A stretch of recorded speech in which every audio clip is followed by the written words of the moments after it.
महाविद्यालयीन विद्यार्थ्यांमध्ये सामाजिक भान आणि जबाबदार नागरिकत्वाची जाणीव दृढ करण्याच्या उद्देशानं ठाणे पोलीस आयुक्तालय आणि राष्ट्रीय सेवा योजना यांच्या संयुक्त विद्यमानं राबवण्यात आलेल्या पथनाट्य स्पर्धेची अंतिम फेरी बुधवारी रंगणार आहे।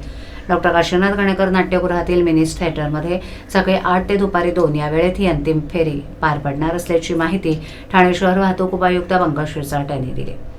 ठाणे शहर वाहतूक शाखेच्या वतीनं महाविद्यालयीन विद्यार्थ्यांमध्ये रस्ता सुरक्षा, सायबर गुन्हे प्रतिबंध, व्यसनमुक्ती इत्यादी सार्वजनिक हिताचे विषय सर्जनशीलतेनं सादर करण्यासाठी उत्तम व्यासपीठ ठरणाऱ्या पथनाट्य स्पर्धा सप्टेंबर 2025 या महिन्यात ठाणे जिल्ह्यातील 33 महाविद्यालयांमध्ये पथनाट्य स्पर्धा आयोजित करण्यात आल्या होत्या।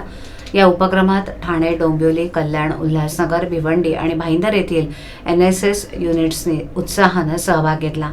एकूण 355 विद्यार्थ्यांनी या मोहिमेत भाग घेतला। प्राथमिक फेरीतून 15 पथकांमधील अंतिम स्पर्धा बुधवारी होणार असून त्यात ठाणे डोंबिवलीचे 3, कल्याणचे 3, उल्हासनगरचे 3, भिवंडीचे 3 आणि भाईंदरच्या 3 पथकांचा समावेश आहे।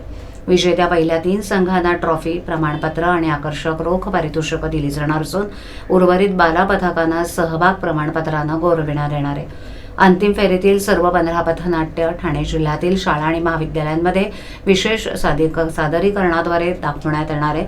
त्यामुळे रस्ता सुरक्षा आणि सायबर सुरक्षिततेसंबंधी जनजागृती अधिक व्यापक प्रमाणात होणार आहे।